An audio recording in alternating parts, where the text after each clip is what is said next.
राधे राधे भक्तों, जय श्री कृष्ण। भक्तों, आप सभी को राधा अष्टमी की हार्दिक शुभकामनाएं। आज भाद्रपद मास के शुक्ल पक्ष की अष्टमी तिथि है और इसी दिन श्री राधा रानी का प्राकट्य हुआ था। आज का यह दिन राधा अष्टमी का पवित्र और शुभ त्योहार है। संसार में श्री राधा जैसी भाग्यवती कोई अन्य स्त्री नहीं है, जिनके पति स्वयं तीनों लोकों के स्वामी श्री कृष्ण हैं और जो सदैव उनके कंधे पर गलवैयाँ डाले रहते हैं। जहाँ भी राधा जी जाती हैं, भगवान श्री कृष्ण उनके अधीन होकर साथ साथ चलते हैं। श्री कृष्ण जी के वाम भाग से प्रकट हुई श्री राधा रानी ने कठिन तप, प्रेम और सेवा के द्वारा श्री राधा श्री कृष्ण के प्रेम की स्वामिनी बनकर उन्हें प्राणों से भी अधिक प्रिय कर लिया। आज हम आपको श्री राधा अष्टमी की वह पवित्र कथा सुनाने जा रहे हैं, जो इस दिन अवश्य सुननी चाहिए। इसे श्रद्धा और प्रसन्न चित्त मन से सुनने पर सभी मनोकामनाएं पूर्ण हो जाती हैं तथा पाप और संकट दूर हो जाते हैं। कहा गया है कि इस व्रत के फलस्वरूप मनुष्य को वही पुण्य मिलता है जो 1000 कन्याओं के विवाह से मिलता है, अर्थात 1000 कन्यादान करने के बराबर फल केवल एक बार राधा अष्टमी का व्रत करने से प्राप्त हो जाता है। यहाँ तक कि यदि कोई पापी मनुष्य भी यह व्रत भक्ति भाव से करता है तो वह भी अपने करोड़ों परिवारजनों सहित भगवान विष्णु के लोक में स्थान प्राप्त करता है। ब्रह्म वैवर्त पुराण में कहा गया है कि रा का अर्थ है पाना और धा का अर्थ है मोक्ष, अर्थात श्री राधा जी के नाम का जप करने से ही श्री कृष्ण और मोक्ष दोनों की प्राप्ति होती है। पूर्व काल की एक कथा के अनुसार श्री राधा ने सुरंग पर्वत पर सहस्त्र दिव्य युगों तक निराहार रहकर कठोर तप किया। इस तपस्या से वे अत्यंत दुर्बल हो गईं। जब भगवान श्री कृष्ण ने देखा कि राधा चंद्रमा की कला के समान क्षीण हो गई हैं, तो वे करुणा से द्रवित होकर उन्हें छाती से लगाकर फूट फूट कर रोने लगे। तब भगवान श्री कृष्ण ने वरदान देते हुए कहा, राधे, तुम्हारा स्थान मेरे वक्ष स्थल पर ही है, तुम यहीं सदा वास करो। मुझसे तुम्हारा अविचल प्रेम और भक्ति बनी रहे। सौभाग्य, मान और गौरव की दृष्टि से तुम मेरे लिए सबसे श्रेष्ठ और सर्वाधिक प्रियात्मा हो। संसार की समस्त युवतियों में तुम्हारा स्थान सबसे ऊंचा है। मैं सदा तुम्हारे गुण गाऊंगा, पूजा करूंगा। तुम मुझे सदा अपने अधीन समझो और जान लो कि मैं तुम्हारी प्रत्येक आज्ञा का पालन करने के लिए बाध्य रहूँगा। जैसे आभूषण शरीर की शोभा वैसे ही तुम मेरी शोभा हो। भगवान श्री कृष्ण जी आगे कहते हैं, श्री राधा मेरी परम आत्मा है, मेरा जीवन है। श्री राधा से ही प्रेम पाकर मैं उस प्रेम को अपने भक्तों में बांटता हूँ। मेरी सेवा के माध्यम से ही श्री राधा ने मनोहर रूप, सौभाग्यवान, गौरव और मेरे हृदय में अचल स्थान प्राप्त किया है। वे ही मेरी अनंत शक्ति स्वरूपा पत्नी है। वृंदावन लीला में लौकिक दृष्टि से देखें तो श्री कृष्ण ने केवल 11 वर्ष की अवस्था में ही ब्रज का परित्याग कर मथुरा का मार्ग अपनाया था। इतनी छोटी अवस्था में स्त्रियों के साथ प्रणय की कल्पना भी नहीं की जा सकती, किंतु अलौकिक और दिव्य जगत में श्री राधा और श्री कृष्ण सर्वथा एक ही तत्व हैं। भगवान श्री कृष्ण ने स्वयं ब्रह्मा जी को श्री राधा के दिव्य विग्रह का दर्शन कराया और उनकी मूर्ति के लिए उन्हें एकांत वन में ले गए। वहीं पर ब्रह्मा जी के द्वारा रसराज कृष्ण और महाभाव स्वरूपिणी राधा की विवाह लीला संपन्न हुई। यह दिव्य विवाहिता श्री राधा सदा ही श्री कृष्ण के साथ रहती हैं, परंतु सामान्य दृष्टि से अदृश्य रहती हैं। केवल उन्हीं साधकों को यह युगल दर्शन प्राप्त होते हैं जिन पर स्वयं श्री कृष्ण और श्री राधा की कृपा होती है। पौराणिक कथाओं के अनुसार राधा माता गोलोक में श्री कृष्ण जी के साथ निवास करती हैं। एक बार देवी राधा गोलोक से कहीं बाहर गईं। जब वे वापस आईं तो देखा कि श्री कृष्ण भगवान गोलोक में नहीं है। उस समय भगवान श्री कृष्ण अपनी एक सखी विरजा के साथ गोलोक में विहार कर रहे थे। यह बात जब राधा जी को मालूम हुई तो वे क्रोधित हो उठी और सीधे वहां पहुंच गईं। वहां पहुंचकर उन्होंने भगवान श्री कृष्ण को बहुत भला बुरा कहा। राधा जी का यह व्यवहार भगवान श्री कृष्ण के परम मित्र श्री दामा को अच्छा नहीं लगा और उन्होंने राधा जी को पृथ्वी पर जन्म लेने का श्राप दे दिया।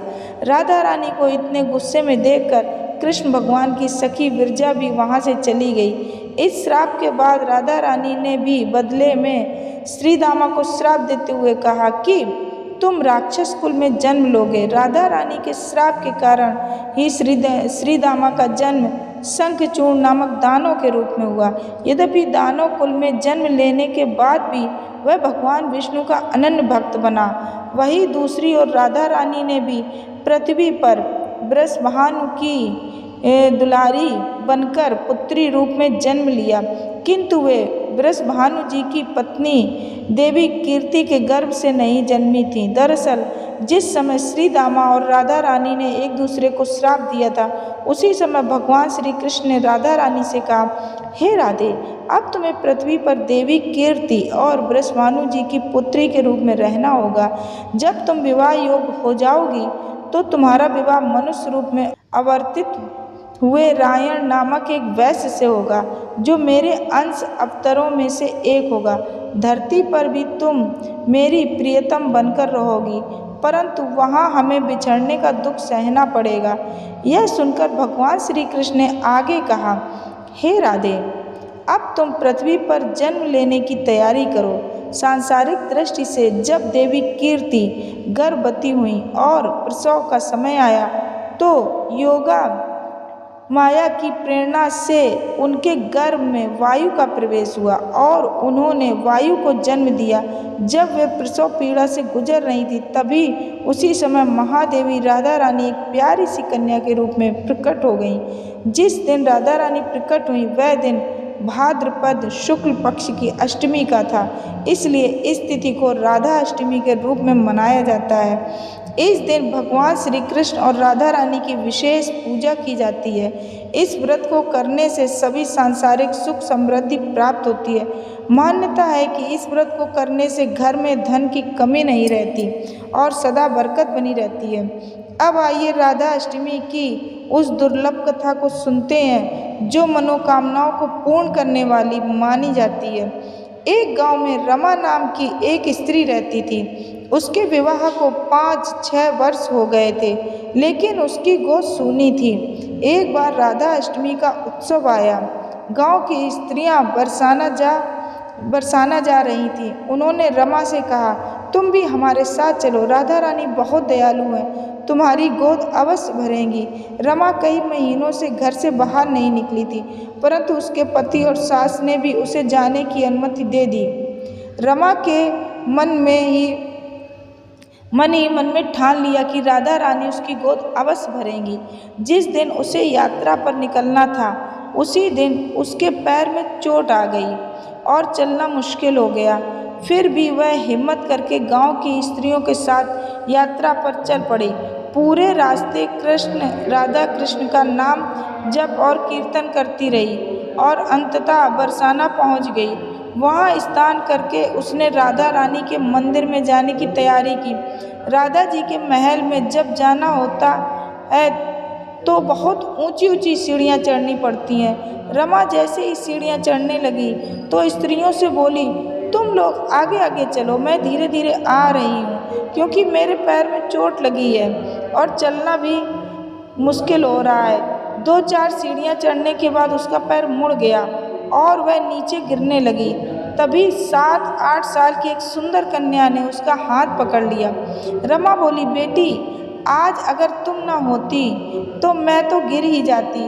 वह कन्या मुस्कुराकर बोली, माता, मैं आपको ऐसे कैसे गिरने देती। तब रमा ने पूछा, बेटी, तुम्हारा क्या नाम है। कन्या बोली, लाडो नाम है मेरा और यहीं पास ही रहती हूँ। वे दोनों सीढ़ियों पर बैठ गईं। लाडो कहने लगी, माता, मेरे लिए क्या लाई हो। उसकी मासूम बातें सुनकर रमा के चेहरे पर मुस्कान आ गई। उसने कहा, बेटी, मैं कल तुम्हारे लिए अवश्य कुछ न कुछ लेकर आऊँगी। बताओ तुम्हें क्या पसंद है? लाडो बोली, मुझे नथनी, गले का हार, कानों के कुंडल, चूड़ियाँ, मेहंदी और घाघरा चोली बहुत पसंद है। इनमें से कुछ भी ले आना। इतना कहकर वह बालिका भाग गई। जैसे तैसे रमा भी मंदिर में दर्शन करके लौटी। उस दिन से रमा का मन उसी बालिका में लग गया। अगले दिन उसने बाजार से गले का हार और चूड़ियाँ खरीदी और उसी जगह जाकर लाडो का इंतजार करने लगी। थोड़ी देर में वही कन्या आ गई। रमा ने जैसे ही चूड़ियाँ और हार उसे दिया तो लाडो ने होंठ फुलाते हुए कहा, बस इतनी सी ही चीज़ें लाई हो आप मेरे लिए, और कुछ नहीं। रमा ने प्यार से समझाया, बेटी मैं 8 दिन यहीं रहूँगी और रोज़ तुम्हारे लिए कुछ न कुछ लाऊंगी। यह सुनते ही लाडो उसकी गोद में बैठ गई और गले से लग गई। उस क्षण रमा की आंखें भर आईं, मानो उसे अपनी संतान मिल गई हो। वह बड़े स्नेह से उसके सिर पर हाथ फेरती रही। फिर जैसे ही दिन बीते, रमा ने मंदिर से आकर लाडो के लिए घाघरा चोली बनवाए। वह रोज कुछ न कुछ भेंट करती। एक दिन रमा ने कहा, बेटी अब तो ये सारी चीज़ें पहन कर दिखाओ। लाडो मुस्कुराकर बोली, कल राधा अष्टमी है, उस दिन पहनूंगी। इस बार लाडो के एक साथ एक छोटा लड़का भी आया।